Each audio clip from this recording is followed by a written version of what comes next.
Thank you, everybody, very much. I appreciate it. Let's turn these off. Right?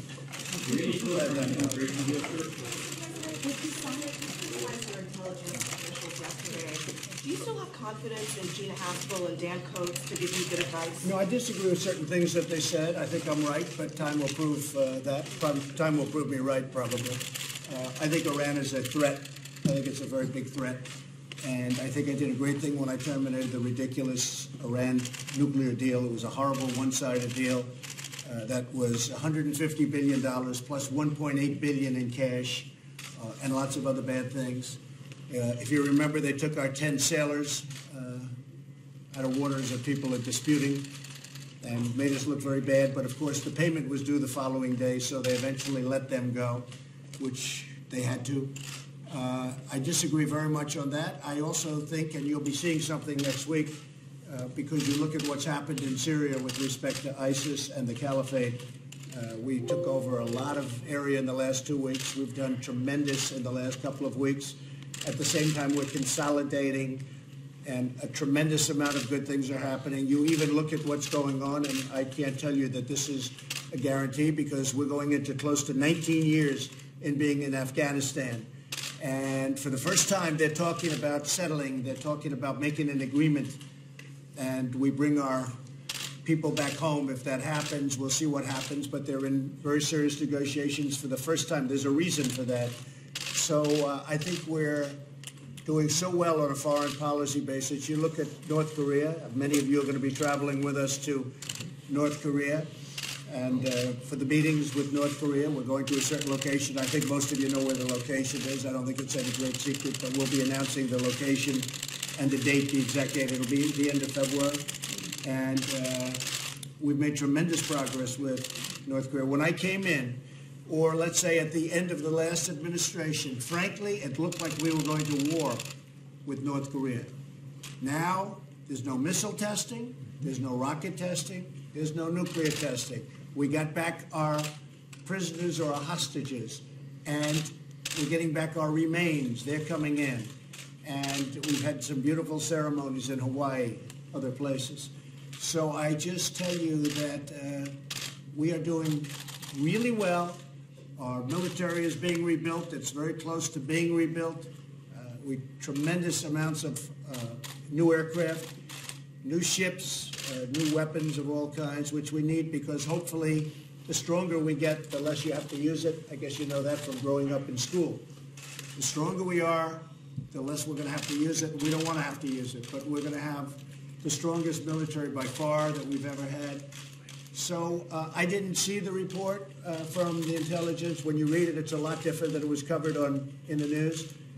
But I think that Iran is a nation that we have to watch very closely. They sent up a rocket the other day, and it failed, but it was sent up. Now, they can say they're sending it up for civilian purposes, but I don't think too many people believe that.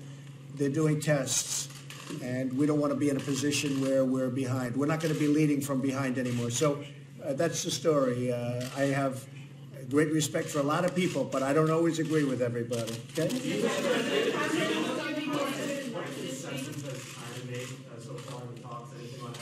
So it's great. Well, we're going to go into everything. You probably saw this morning I put out a statement. We're going into everything. This isn't going to be a small deal with China. This is either going to be a very big deal, or it's going to be a deal that we'll just postpone for a little while.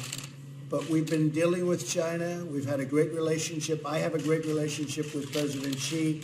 The relationship of my people to Chinese representatives has been very good. They're negotiating now. They'll be coming over here at about 4 o'clock. And we'll be talking to actually one of the top leaders in China, as you know. I think that probably the final deal will be made, if it's made, will be made between myself and President Xi. But we're certainly talking about theft. We're talking about every aspect of trade with a country. And we're talking about fentanyl, too. As you know, most of the fentanyl, which is killing 80,000 Americans a year, it comes through China. And in China, it was not criminalized. And they've agreed to criminalize fentanyl and give it the maximum penalty. The maximum penalty in China, if you're selling drugs, is death. It's the death penalty. And they've agreed to do the death penalty for selling fentanyl, and if it's shipped to the United States, that would be a very severe penalty. So I think that's going to have a tremendous impact. We put that one item into the trade deal, the fentanyl. I think that's a very important item to put in. But they've agreed very readily, we really appreciate it, to criminalize the sale of fentanyl. Steve? You think you'll make the March 1 deadline? I don't know. I mean, it's. I can tell you, there's a lot of people are working. What happens? We're charging large tariffs to Chinese products that are coming in, which hurts China. As you know, you saw the reports. Out of the 25 points, we're paying for 4 points out of the 25. They're paying for 21. That's a big difference. I've always said that. We're taking in billions of dollars, and frankly, we're creating a lot of industry. But the rate goes from 10% to 25% on March 1st.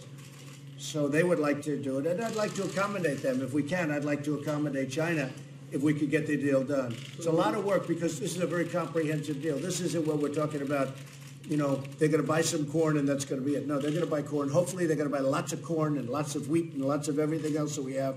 But they're also talking heavy technology, heavy manufacturing, financial services, and everything else. So you may have to extend the talk beyond March the 1st. Is that what you're saying, sir? I think we can do it by March 1st. Can you get it down on paper by March 1st? I don't know. I can say on March 1st, the tariff on China goes to 25%, and that's a big tariff. Mr. President, the State of the Union, a couple of minutes, right? I'm just curious, what's the tone looking like at the State of the Union, sir? And then I don't know if you've seen Democrats have tapped the rebuttal speech, Stacey Abrams, who ran for governor of Georgia. Any thoughts on their picks, sir, or any of the messaging? Oh, I campaigned against Stacey Abrams. I know that President Obama campaigned for her, Michelle Obama campaigned for her, and Oprah campaigned for her. And all Brian had was me. And he won fairly easily, fairly easily.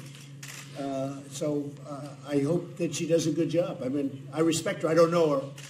I haven't met her, but I hope she does a good job. And the tone for your speech, sir, can you tell us how it's I think it's unification. I think it's industry. I think it's about the people that you see right here. It's also working with these people because they've been incredible. We have had some incredible report, and we've had incredible Republican support. The problem is the Democrats, when they say we don't want to build, as an example, we don't want to build a wall because it doesn't work or because it's immoral. Well, it's also immoral, the people that come into our country that shouldn't be here and kill people. That's immoral, too. That's a lot more immoral. So, but I really think it's going to be a speech that's going to cover a lot of territory, but part of it's going to be unity. Yeah, please. Nancy Pelosi said this morning that there is not going to be a wall in this deal, but she did say she'd be open to other kinds of physical barriers. Would you accept that? No, because if there's no wall, it doesn't work. She's just playing games. So if there's no wall, it doesn't work.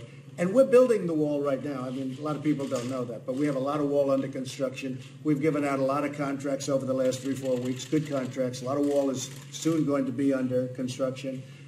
We're finishing up design on certain areas, the most important areas, the Rio Grande area and others. We are building a lot of wall. I'm not waiting for this committee.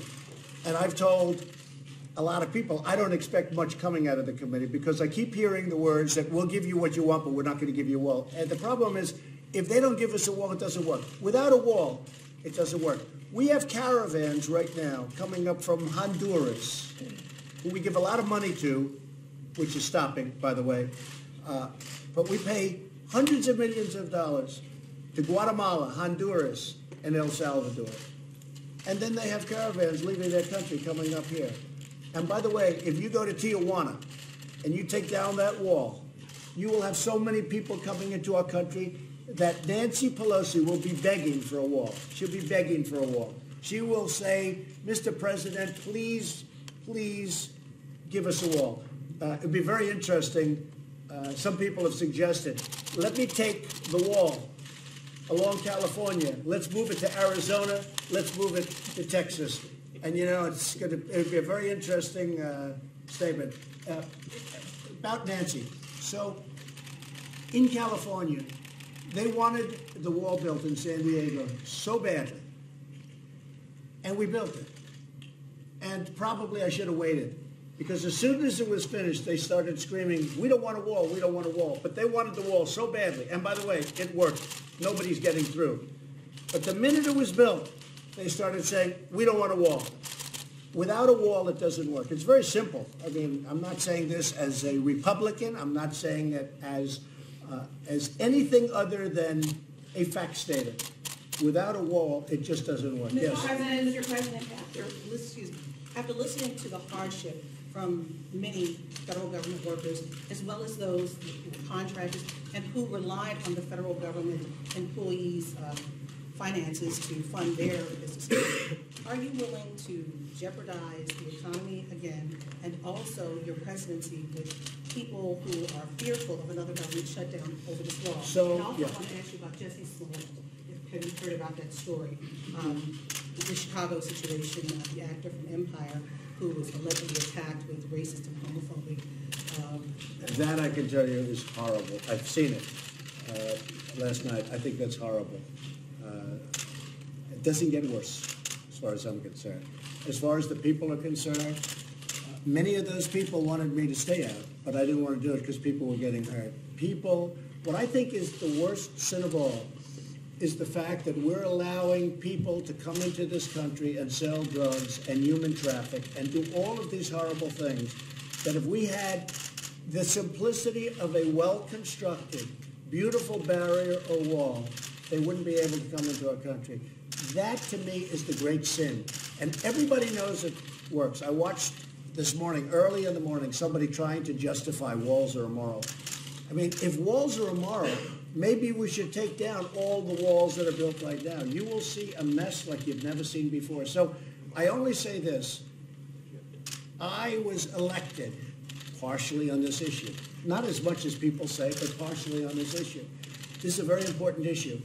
Nothing to do with elections, nothing to do with votes, only to do with common sense and only to do with security. And if we don't put up a barrier or wall, a strong one, but one that looks good. In the old days, they used to build them, they looked terrible. Now we build them, they look really good. If we don't put up a physical barrier, you can forget it. Our country is going to be a very unsafe place. People are coming in, drugs are coming in, human trafficking is coming in, which is so horrible. Things are happening that won't happen after the wall is constructed. So we're building a lot of wall. We're building new sections starting in about 2 weeks. We're building some brand new sections, large sections, and the wall is getting built. I would like to build it even faster, but it's getting built, and it's getting built very substantially, as some of you see because you've been there. Yeah, please. I have an immigration question, but first if I could just clarify what something you said about North Korea. Do you have an agreement with North Korea on the time and place for that next summit? Yes, I do. Can you share it? Yeah, we're going to very soon. We're going to announce it pretty soon. We'll be announcing it early next week. Okay, and you also said that... And they very much want the meeting, and I think they really want to do something. We'll see, but I think they really want.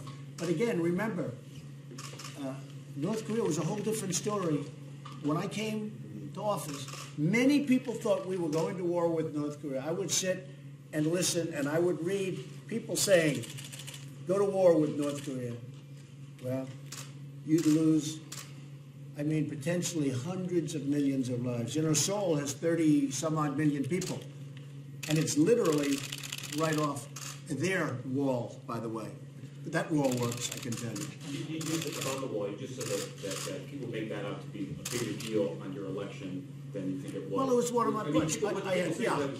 Well, they do. do. Now they say it's a wall because I've accomplished practically everything else. Look, I accomplished the military. I accomplished the tax cuts. I accomplished the regulation cuts. I accomplished so much. The economy is the #1 economy in the world. We're the #1 economy in the whole world. We're the #1, not even close. Companies are pouring into our country. I've accomplished so much. So now they say, oh, if he doesn't get the wall, they make that the only issue. But it's not going to work because I'm building the wall. The wall's happening right now. Okay? The government's been reopened for several days now. Are you closer or farther apart on an immigration deal now than since you opened the government? With respect to the committee, yes, I would say we're the same. Because I'm hearing they don't want to do a wall for political reasons. I actually think it's bad politics. I mean, frankly, I think them fighting us on what everybody knows has to be done to have proper security. And you can add the other things. But the other things only really work if you have the physical barrier. Without the physical barrier, you just, well, what are you going to have, drones flying over the 12,000 people? You're going to have a nice drone flying, doing circles around the 12,000 people that are walking in from Honduras and Guatemala and El Salvador? No, you don't want that. So I want to do real things, like the deal with China. I want it to be a real deal. I could do a deal with China where people would say, isn't that wonderful? It's not wonderful. I have to do the real deal. We have to open up China. We're open to them. They have to be open to us. So it'd be so easy for me to make a deal with China, but it wouldn't be a real deal. I could get them to buy more corn than they've ever bought and more soybeans than they've ever bought, and they'd be so happy if I did that. But they're going to do that, but in even higher numbers, but we're going to do a lot of other things. And just remember, we are taking in billions and billions of dollars from China. We never took in 10 cents from China. China's being charged tremendous amounts of money for the privilege of coming in and doing what they do to our country. They're being charged a tremendous amount of money. And we're going to make a deal. I think we're going to make a deal with China, but it's going to be a very comprehensive deal. We're going to cover everything, okay? On the economy, you mentioned all the economic indicators are going up. Why then is the U.S. deficits and the national debt increasing at a time when... Well, the trade deals won't kick in for a while. You know, number one, the USMCA hasn't even been approved yet. It has to go before Congress and get approved. That should get approved quickly. NAFTA was one of the worst deals ever made. During the campaign, I said I will either terminate NAFTA or negotiate a new deal. And we negotiated a good deal. Now, if you went back to pre-NAFTA, that would be frankly okay with me, pre-NAFTA or the New Deal, but I won't allow NAFTA. NAFTA was a horrible deal for this country. You look at the scars all over our country where you go to New England, you go to Ohio, you go to Pennsylvania, you see what happened in North Carolina. You have factories that are still empty from what happened with NAFTA. NAFTA was a horrible deal. The USMCA is a great deal. But pre-NAFTA, we had huge surpluses with Mexico. With NAFTA, we have huge deficits. We lose $100 billion a year on trade with Mexico. Does that sound good? And this has been going on for many years. So I stopped it. I stopped it a lot. More on the wall. You said the wall is being basically held hostage for political reasons by the Democrats. Is there anything you would have done differently in the first few years? No, there's nothing. Look, they had this from day one. Yeah, could I have done it differently? No, not really. I mean, I think by having the shutdown, we've set the table for where we are now. If I didn't do the shutdown, people wouldn't know. They wouldn't understand the subject. Now they understand the subject. They realize what a humanitarian crisis it is. It's called, like in deal making, setting the table, or, you know, setting a stage. We've set the stage for what's going to happen on the 15th of February. I don't think they're going to make a deal. I see what's happening. They're all saying, oh, let's do this, but we're not giving one dime for the wall. That's okay. But if they're not going to give money for the wall, it's not going to work. And if it's not going to work, then the politicians are really wasting a lot of time. Okay. I would do that, yeah. I would do that. We have money, just so you understand. We have money. We're building the wall right now, a lot of it. People don't know that, and nobody reports it, but that's okay, because it's not very exciting when you say it's built. You know, but let me just tell you, we're building the wall right now. It's going up fairly rapidly. We're renovating tremendous amounts of wall, which is good stuff that's in very bad shape with massive holes in it and fencing coming down. It's being beautifully renovated. In some cases, we have to replace it. We renovate some, we replace some, we build some new. But the wall is going up right now in all different forms. Thank you very much, everybody. Thank you. Thank you. We're going to see what happens on February 15th. Are you concerned about legal challenges? No, I'm not concerned. I'm not concerned. But you still don't think there's going to be a deal, but you're not going to declare it now. Don't you think that undermines... No, I'm waiting, excuse me, I didn't say it. I said I'm waiting till February 15th. On February 15th, the committee will come back. And if they don't have a wall, I don't even want to waste my time reading what they have, because it's a waste of time. Because the only thing that works for security and safety for our country is a wall. Now, when you couple the wall with sensors and drones and all of these other things, that works as a combination. But if you don't have a wall, they're all just wasting their time. It's just politics. Thank you all very much. Thank you very much, everybody.